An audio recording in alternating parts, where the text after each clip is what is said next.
You ever hear a scream that didn't just rattle your ears, but clung to your bones? In 1994, a single phone call shattered the calm of a quiet New Zealand morning. 5 people dead, a family wiped out, and the only voice left? A trembling young man whispering into the receiver. They're all dead. I can't believe they're all dead. That voice belonged to 22-year-old David Bain, the only one found alive inside the bloodstained home that would soon be known as the House of Horrors. What followed became one of the most disturbing and expensive criminal investigations in New Zealand's history. But here's the part no one saw coming. David, the lone survivor, wasn't just the witness. He was arrested for the murder of his entire family. His mother, father, 2 sisters, and his younger brother, all gone. And he was the only one left standing. Now, that should have been the end of it. A horrific tragedy. A clear suspect. Case closed. But 19 years later, something happened that turned the entire story on its head. David Bain walked out of prison a free man. And the reason behind his release? It's going to mess with your head. Because this isn't just a crime story. It's a slow-burning psychological nightmare, a case that forces you to ask, what if everything we thought we knew was wrong? Before we peel back the layers of this twisted tale, let's rewind. Let's meet the Bain family, the people at the center of this haunting mystery, and see what was really happening behind closed doors, long before the bullets flew. From the outside, they seemed like any other religious family, living quietly in a large, aging house in a peaceful suburb of Dunedin. The father, Robin, the mother, Margaret, and their 4 children, David, Arawa, Laniet, and Stephen. But behind that weathered front door, something much darker was taking root. David, the eldest, was born in 1972. His parents had married 3 years earlier, deeply committed to their faith, and dreamed of building a close-knit, happy household. But dreams are fragile things, and life had other plans. When David was just 2, the family relocated over 3,000 miles away to Papua New Guinea. Robin had taken up a missionary post, and what was meant to be a bold adventure quickly morphed into a quiet unraveling. While Robin threw himself into his new role, Margaret began to change. Her spiritual beliefs shifted in a dramatic way. She moved away from the structured religion they once followed and became obsessed with mystical theories and the idea that their family was under attack by dark, spiritual forces. She believed demons were targeting them, and she was convinced they needed protection, not from people but from something evil. The tension this brought into their lives wasn't just emotional, it was something you could feel in the air. Something unspoken, lurking in the walls. The Bain children kept coming. 2 daughters, then a younger son, all born during their time abroad. And though their family was growing, their unity was not. When they finally returned to New Zealand in 1988, they moved into a large home in Anderson's Bay, hoping for a new beginning. But what they got instead was slow, steady collapse. Robin started working at a small rural school as a principal. But rather than bringing the family closer, it created more space between them. He spent weekdays living alone in a caravan near the school. On weekends, he'd return to his home, but instead of sleeping inside, he stayed in a second caravan parked outside in the garden, physically present but emotionally disconnected. Inside the house, things were falling apart. Visitors described it as filthy, neglected. Windows broken, paint peeling, rooms filled with clutter. Foul smells hung in the air. It didn't just look bad. It felt wrong, like something rotten was growing beneath the surface. Margaret's behavior had become erratic. Her writings were filled with strange warnings and spiritual paranoia. She believed her husband was possessed by a demon named Belial, and she began performing exorcisms in their home, on him. Imagine being a kid and watching your mother try to drive a demon out of your father. Not just once, but regularly. Robin, once a vibrant man with purpose, was now described by his colleagues as empty, depressed, unkempt, and sleepwalking through life. He barely spoke. He barely smiled. Something inside him had cracked. And then there were the whispers. Allegations of abuse. Accusations that Robin had harmed one of his daughters, Laniet. Whether true or not, those rumors would later play a pivotal role in unraveling this case. David, meanwhile, was drifting. He had dreams of becoming an opera singer, something he clung to as chaos swirled around him. He struggled in university, dropped out, relied on government aid for a while, then returned to study classical music. To get by, he delivered newspapers before dawn. Rain or shine, he was out on the streets before most people had even stirred. From the outside, maybe it looked like things were finally settling.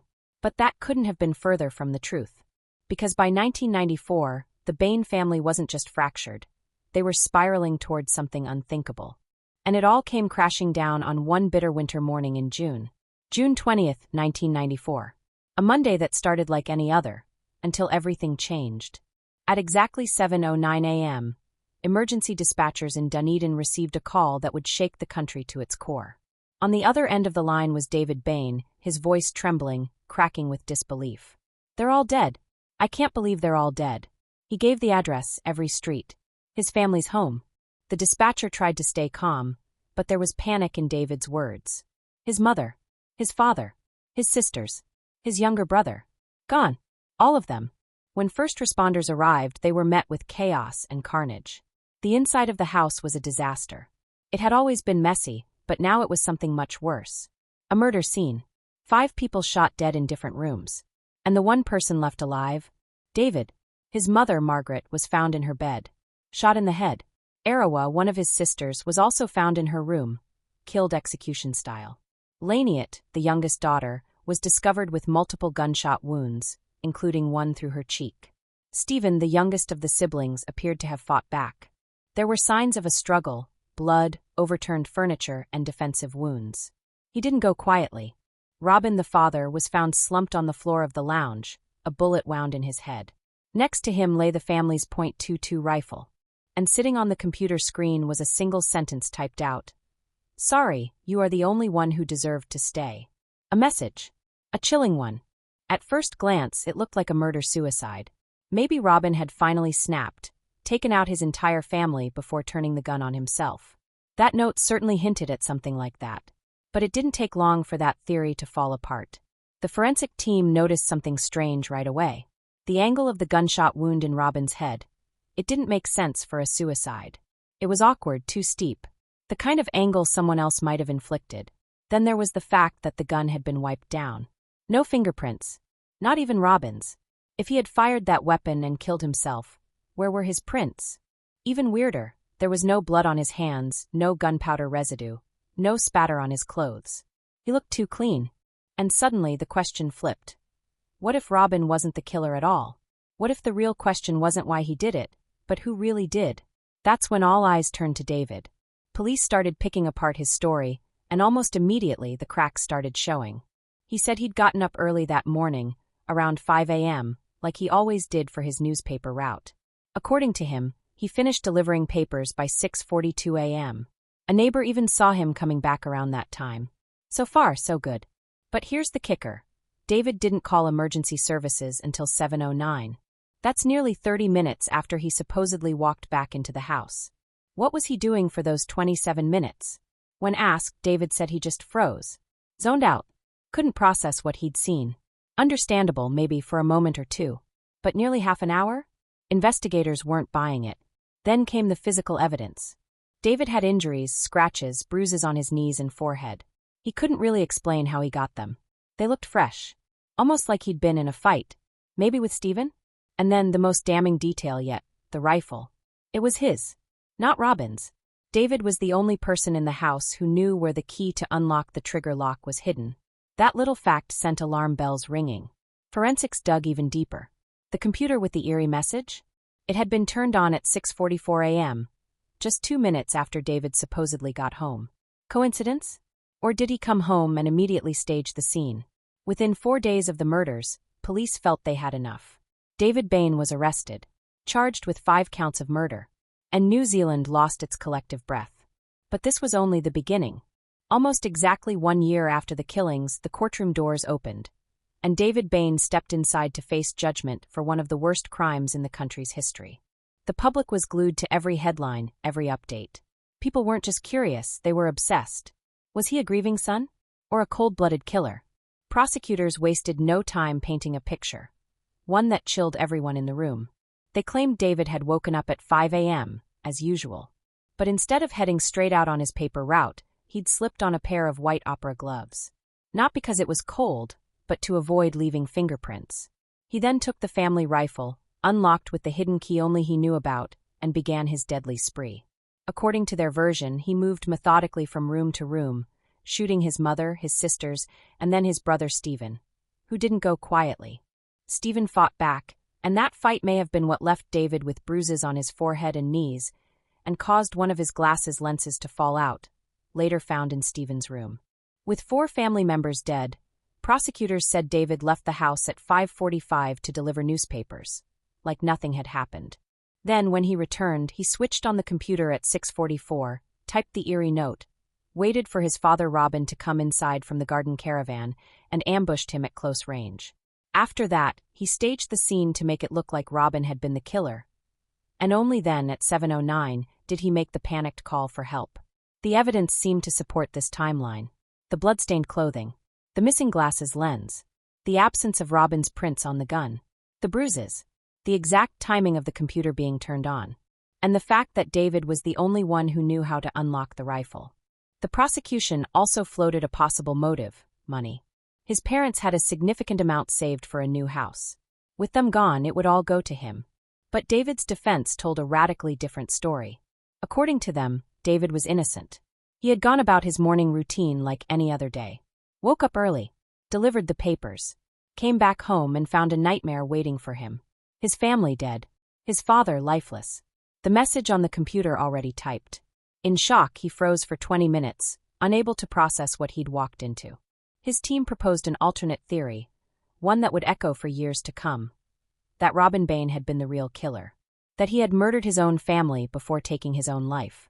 It was a bold defense, but prosecutors tore into it.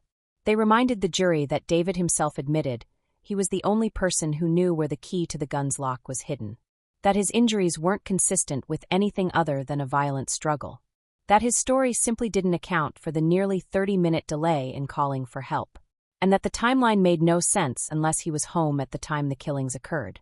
In May 1995, David Bain was found guilty on all 5 counts. He was sentenced to life in prison, with the possibility of parole after 16 years. The courtroom gasped. But even outside those walls, people were split. Some believed justice had been served. Others felt something wasn't right. And that's where Joe Karam came in. Joe wasn't a lawyer. He wasn't a detective. He was a former rugby player, once a national sports hero. But he became obsessed with David's case. He visited him in prison over 200 times. He pored through the transcripts, interviewed witnesses, and started to see a very different story than the one the prosecution told. Joe Karam believed the justice system got it wrong, and he was determined to prove it. He wrote books, spoke publicly, raised awareness, and most importantly, he helped push the case all the way to the Privy Council in London, the highest court of appeal for New Zealand at the time. It took more than a decade, but in 2007, the Privy Council ruled that a serious miscarriage of justice had occurred. The original trial, they said, was flawed. Key evidence had been left out. The jury hadn't heard critical testimony. And based on everything now available, the outcome might have been very different. David's conviction was thrown out. A new trial was ordered. And just like that, the man once branded a family killer walked free after 13 years behind bars. But he wasn't off the hook just yet. After 13 long years in prison, David Bain was free, but not truly free. The retrial loomed like a shadow, threatening to pull him back into the nightmare he thought he'd finally escaped.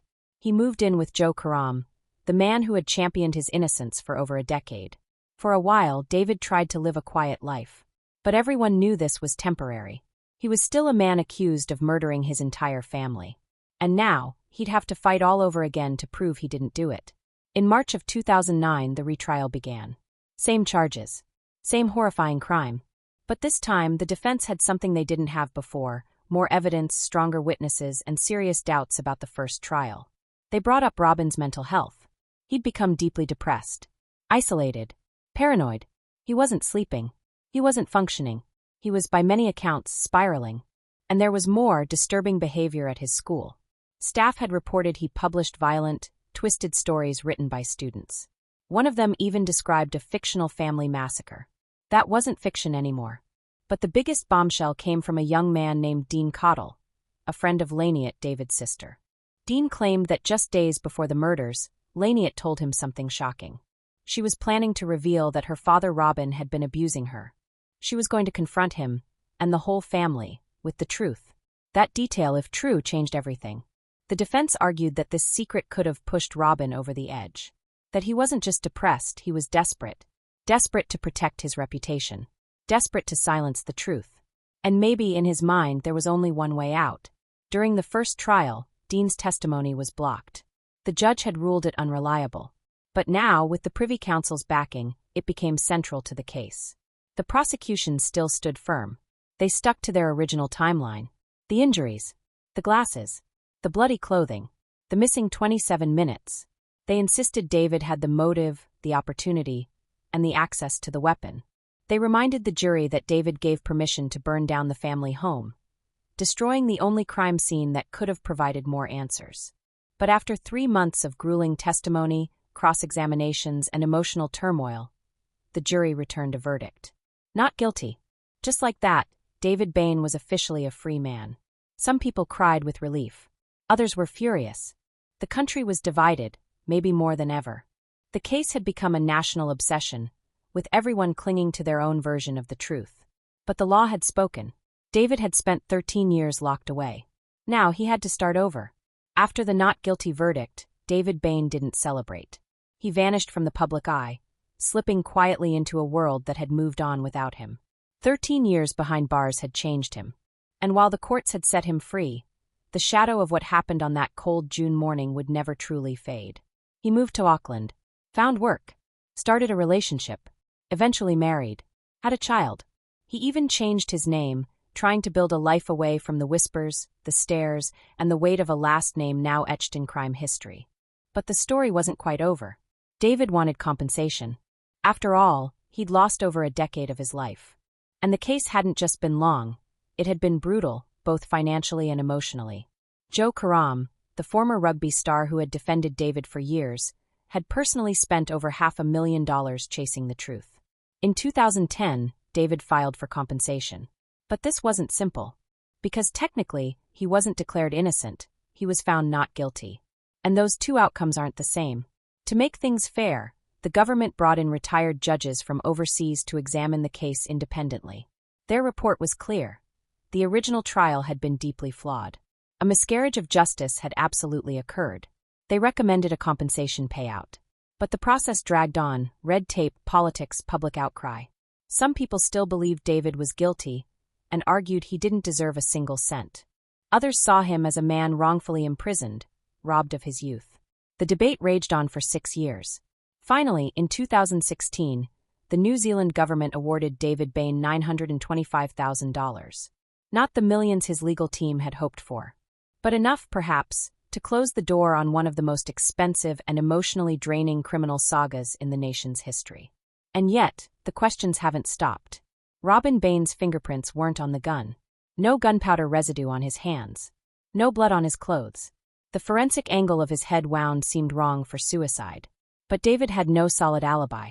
He waited nearly half an hour before calling for help. His clothes had traces of his brother's blood. His glasses lens was found in the room where his brother fought for his life. The note on the computer was typed just 2 minutes after he got home. And then there's the house David agreed to burn down. The very scene that could have confirmed or shattered the timeline forever. Even David's girlfriend at the time said he had a feeling something awful was about to happen. A premonition.